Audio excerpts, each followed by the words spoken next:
Hi ಎಲ್ರಿಗೂ ನಮಸ್ಕಾರ. ಭುವನ YouTube ಚಾನಲ್ಗೆ ಸ್ವಾಗತ. ಇವತ್ತಿನ ದಿನ ಉದ್ರುದ್ರಾಗಿ ಹೇಗೆ ಶಾವಿಗೆ ಉಪ್ಪಿಟ್ಟು ಮಾಡೋದು ಅಂತ ಹೇಳ್ಕೊಡ್ತಿದ್ದೀನಿ. ಇದಕ್ಕೆ ಮೊದಲು 1 ಬೌಲ್ ಶಾವಿಗೆ ತೊಗೊಂಡಿದ್ದೀವಿ. 2ರಿಂದ 3 ಒಣಮೆಣ್ಸಿಕಾಯಿ, ಒಂದು 5-6 ಹಸಿಮೆಣ್ಸಿನ್ಕಾಯಿ, 2 ಟೊಮೆಟೊ, 3 ಈರುಳ್ಳಿ, ಸ್ವಲ್ಪ ಕರಿಬೇವನ್ನ ಈ ರೀತಿಯಾಗಿ ಕಟ್ ಮಾಡಿ ಇಟ್ಕೊಂಡಿದ್ದೀವಿ. ಅದಾಗಿದ ನಂತರ 1 ಬೌಲು ಕಾಯಿ ತುರಿ ಇಟ್ಕೊಂಡಿದ್ದೀವಿ ಲಾಸ್ಟಲ್ಲಿ ಆ್ಯಡ್ ಮಾಡೋದಕ್ಕೆ.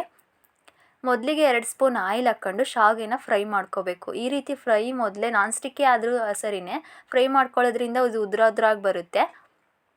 ಲೈಟಾಗಿ ಫ್ರೈ ಮಾಡ್ಕೊಂಡು ಇಟ್ಕೊಂಡು ಆಗಿದ ನಂತರ ಕಡಲೆಬೇಳೆ, ಉದ್ದಿನಬೇಳೆ, ಸಾಸಿವೆ, ಜೀರಿಗೆ ಮತ್ತು 2 ಸ್ಪೂನ್ ಅದೇ ಬಾಣಲಿಗೆ ಆಯಿಲ್ ಹಾಕ್ಕೊಂಡು ಅವನ್ನ ಹಾಕ್ತಿದ್ದೀವಿ. ನೋಡಿ, ಇದೆಲ್ಲ ಕಡಲೆಬೇಳೆ, ಉದ್ದಿನಬೇಳೆ ಮತ್ತು ಸಾಸಿವೆ, ಜೀರಿಗೆ ಒಟ್ಟಿಗೆ ಹಾಕಿದ್ದೀವಿ. ಇದು ಸ್ವಲ್ಪ ಲೈಟಾಗಿ ಫ್ರೈ ಆಗ್ತಿದ್ದಂಗೆ ಹೆಚ್ಚಿಟ್ಕೊಂಡಿರೋಂಥ ಒಣಮೆಣ್ಸಿಕಾಯಿ ಮತ್ತು ಹಸಿಮೆಣ್ಸಿಕಾಯಿ ಫಸ್ಟ್ ಹಾಕ್ತಿದ್ದೀವಿ. ಅದಾಕಿ 1 ಸೆಕೆಂಡಿಗೆ ಲೈಟಾಗಿ ಫ್ರೈ ಆಗ್ತಿದ್ದಂಗೆ ಟೊಮೊಟೊ ಮತ್ತು ಈರುಳ್ಳಿನ ಆ್ಯಡ್ ಮಾಡ್ತೀವಿ ಇದ್ರ ಜೊತೆಗೆ.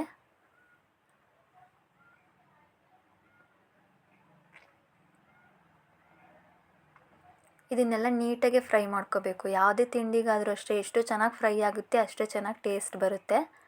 ಇದು ಫ್ರೈ ಆಗ್ತಿದ್ದಂಗೆ ರುಚಿಗೆ ತಕ್ಕಷ್ಟು ಉಪ್ಪು ಹಾಕ್ತಿದ್ದೀವಿ. ಒಂದು ಅರ್ಧ ಸ್ಪೂನಷ್ಟು ದಪ್ಪ ಉಪ್ಪು ಹಾಕಿದ್ದೀವಿ. ನೋಡಿ, ಈ ರೀತಿಯಾಗಿ ಫ್ರೈ ಆಗಿದೆ.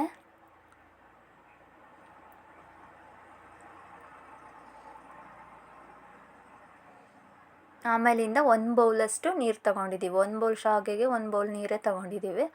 ರವೆಗಾದರೆ ಸ್ವಲ್ಪ ನೀರು ಜಾಸ್ತಿ ಹಿಡಿಯುತ್ತೆ, ಶಾವಿಗೆಗೆ ಏನು ಬೇಕಾಗಿಲ್ಲ ಅಷ್ಟೇನು. ಇದು ಕುದಿಯೋಕ್ಕೆ ಸ್ಟಾರ್ಟ್ ಆಗದಿದ್ದಂಗೆ ಹುರಿದಿಟ್ಕೊಂಡಿರೋ ಶಾವಿಗೆನ ಆ್ಯಡ್ ಮಾಡ್ತಿದ್ದೀವಿ ಇದಕ್ಕೆ. ಆಮೇಲಿಂದ ಇದನ್ನು ನೀಟಾಗಿ ಮಿಕ್ಸ್ ಮಾಡಿ ಲಾಸ್ಟಲ್ಲಿ ಕೊತ್ತಂಬರಿ ಸೊಪ್ಪು ಮತ್ತು ಕಾಯಿ ತುರಿನ ಆ್ಯಡ್ ಮಾಡಿತ್ತು ಅಂದರೆ ಶಾವಿಗೆ ಉಪ್ಪಿಟ್ಟು ರೆಡಿಯಾಗಿದೆ ನಾನ್ ಸ್ಟಿಕ್ಕಿಯಾಗಿ. ಮಕ್ಕಳಿಗೂ ಇದು ತುಂಬಾ ಇಷ್ಟ ಆಗುತ್ತೆ. ನೂಡಲ್ಸ್ ಥರ ಇದು ಮನೇಲಿ ಹೋಮ್ ಮೇಡ್ ನೂಡಲ್ಸ್ ಅಂತಲೇ ಹೇಳ್ಬೋದು.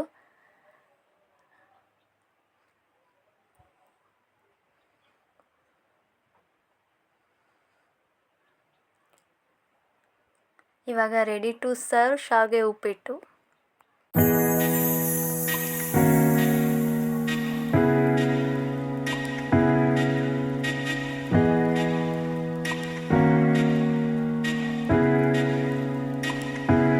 ನಿಮಗೆಲ್ಲ ಈ ವಿಡಿಯೋ ಇಷ್ಟ ಆಗಿದರೆ ನನ್ನ ಚಾನಲ್ನ ಶೇರ್ ಮಾಡಿ, ಸಬ್ಸ್ಕ್ರೈಬ್ ಮಾಡಿ, ಲೈಕ್ ಮಾಡಿ. Thank you.